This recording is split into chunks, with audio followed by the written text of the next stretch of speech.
everybody, it's Reese. Today's video is one I've been very excited to film all year, and that is a video of my favorite books that I read in 2018. I know this video might seem a little premature, but I'm currently reading something that I'm pretty sure is going to take me to the end of the year, and I probably wouldn't have made this video anyway, so this is my pretty much official list. So this video is not only exclusively books that came out in 2018. I did not read enough books that only came out in 2018 to make a whole video about it. There are a few in my list, but this is just books that have come out over various years that I only read for the first time this year. My bookshelf might look a little weird because I had to take out some books, so it's struggling. It needs me to put them back in before it completely topples over. That would be funny if that happened in the background of my video. I really hope it doesn't. If you want to know what I'm reading, I'm on Goodreads. Here's my profile. I'm not really sure how you like friend people on Goodreads, but I always update what I'm reading. My reading challenges, reviews, everything. I do it on there. So if you want to know what I'm up to reading, then go there. And if you didn't know, when I first started this channel, I actually originally intended for it to be a booktube,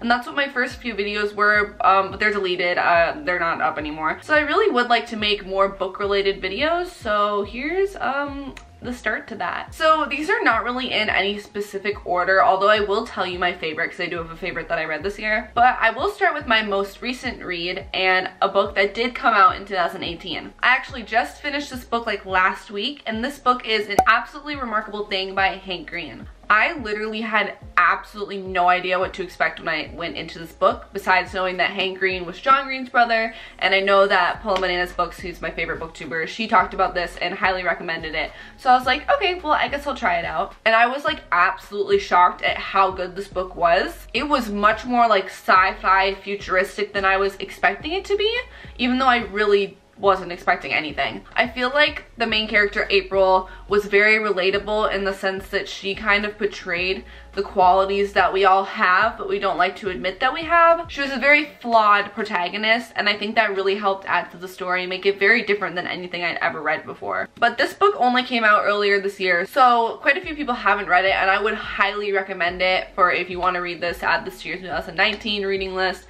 This was an amazing book, and I really think you should all read it. So this year I did something a bit different. I am not a person who ever has read autobiographies. That's never really been a thing that I have been interested in reading. But this year I read 4 autobiographies, which was very strange for me, and I actually really enjoyed them. The first one that I read this year was I read Wishful Drinking and The Princess Diarist by Carrie Fisher, which were both very, very good. And I'm not gonna, because that's just too many books, I'm not gonna bring them out. I would recommend anything that Carrie Fisher has written. Her autobiographies are very interesting, especially if you like Star Wars. But my other favorite autobiography that I read this year was Unfiltered by Lily Collins. I've always really liked Lily Collins, but I didn't know much about her. So when I saw that she had an autobiography, I was very intrigued to learn more about her life. So I got this. I believe this came out last year. And she's such an interesting person. Like being raised in a family that's like all famous and constantly that's all you've ever known your whole life.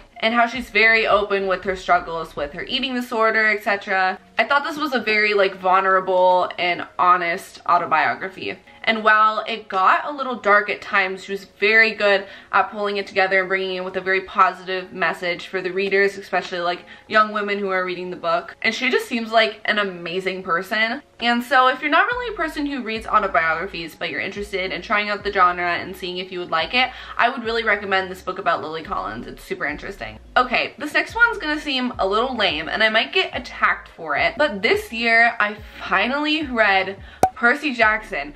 I had always known about Percy Jackson. I'd seen both of the movies, which at the time I thought were like okay when I saw them. When I was in 6th grade, I believe, I know like the regular Gen Ed classes at my school read this book, and I wasn't in those classes, so I didn't get to read it, but that shows you the reading level that this book was at, 6th grade, so I'm definitely not in 6th grade anymore, but I still read it, and let me tell you, I loved it. And after finishing this book, I took myself right over to the Barnes & Noble Kids section and picked up the entire rest of the series. And I read this series in about 2 months, I think, the entire original series, and it was so good. I don't think I've ever really liked a male protagonist as much as I liked Percy, besides for Harry Potter. He was just such a cool character, and I really liked Annabeth too, and I really felt the similarities between like Percy and Annabeth and like Harry and Hermione. They very much reminded me of each other, and I absolutely loved their relationship. It's so cute. And even though this, I think, is technically a kid's book, kind of like Harry Potter is, I definitely think that you can enjoy it no matter what age you are. It's just a super fun fantasy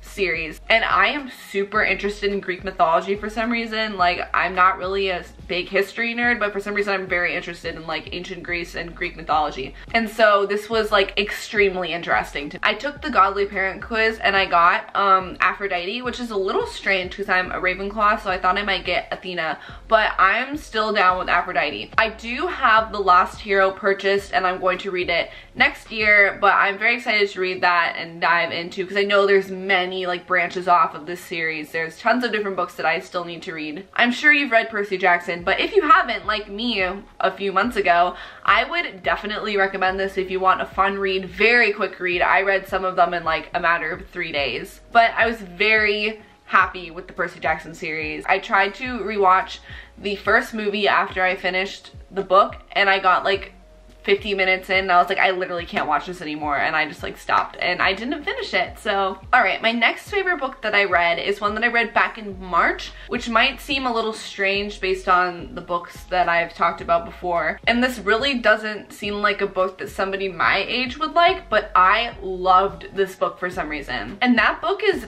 Big Little Lies by Liane Moriarty. So this is definitely an adult-oriented book, and I knew about the HBO series and I had watched a few episodes like just randomly, not really knowing what was going on, and I thought it was very interesting because I really liked the cast of the show, and I was like, okay, I think I would like the book, I'm gonna try it out. This is not a small book, this is a long book. This book is almost 500 pages, and I literally read this book in probably a week, and that was on top of like school and everything that I was doing. Like, I'm a high school student and I read this adult book at a very rapid pace. Something about this story was so compelling. I don't know, their lives were just so interesting, all the different storylines. Like, there were so many storylines going on, but I was invested in all of them. I wanted to know what was happening to every single one of these families. And it is essentially a murder mystery, but it's told in reverse. So, like, at the very beginning of the book, you find out that somebody was murdered, but you don't find out who it was and who did it until the very end of the book, which makes it very compelling and much of a page turner. And then after I finished, I got to go back and rewatch the show actually, and I thought the show was very good. After reading the book, there were a few things that were kind of irritating that they changed, but I think it was pretty good as far as a book to TV series adaptation goes. And I know they're coming out with a season 2, which will be interesting because there's no second book, it's just a standalone.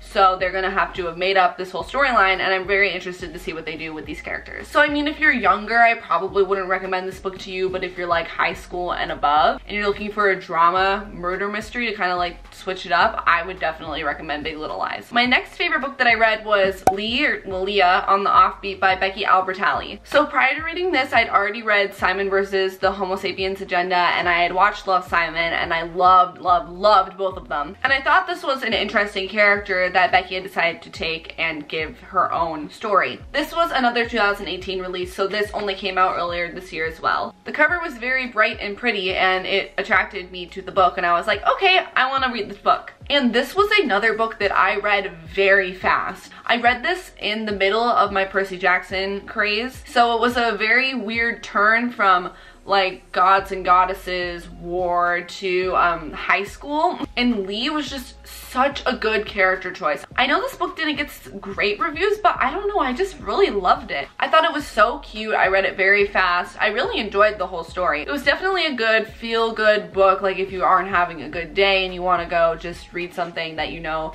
will put you in a better mood, then I would definitely recommend this book. And obviously, if you liked Love, Simon or Simon versus the Homo Sapiens Agenda, I would definitely recommend this because Simon's in the book. It's about his best friend and about her own struggles and her own story. And I think that you should read this book. So my last favorite book that I read in 2018 was my favorite book that I read this entire year, and actually like might be one of my favorite books of all time. And that book was Turtles All the Way Down by John Green. So if you haven't read this book, I know you're probably thinking, you're like, John Green, that's The Fault in Our Stars and all of those cheesy romance books. Like, okay. But this book I feel like was a lot different than the other books that John had written in the past, because I've read all of his books, like An Abundance of Catherines, Looking for Alaska, Fallen Our Stars. I've read all of them. And this one was a lot more about the main character than it was about her romance. Basically, Turtles All the Way Down deals with the main character, whose name is Aza, I believe, A-Z-A. That's kind of how I said it in my mind the whole time, but I'm probably saying it wrong.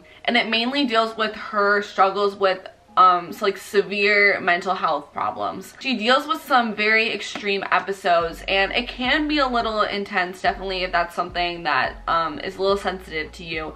But I found it very like relatable, and something that I feel like has not been written about enough in books that are geared towards people who might not know much about the subject of mental health.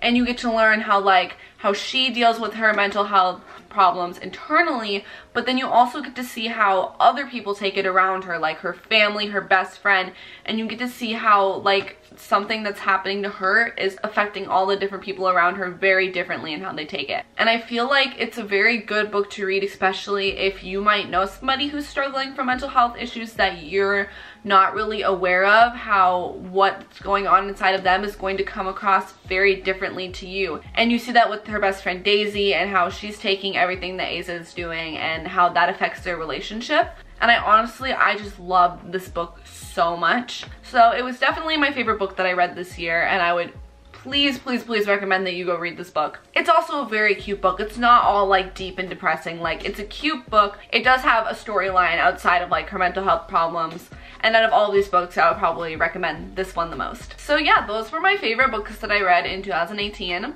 I'm hoping to read more books next year, and hopefully I'm able to do more book-related videos on this channel, because that's what I originally started out as, and I would really like to get more book-related things out. So if you read any of these books, please comment below what you thought of them, or what your favorite books that you read in 2018 were. Give this video a thumbs up if you want me to do more book-related videos, and subscribe for fandom, book, everything related videos. I don't really know what my channel is at this point. And I will see you in my next video. Bye!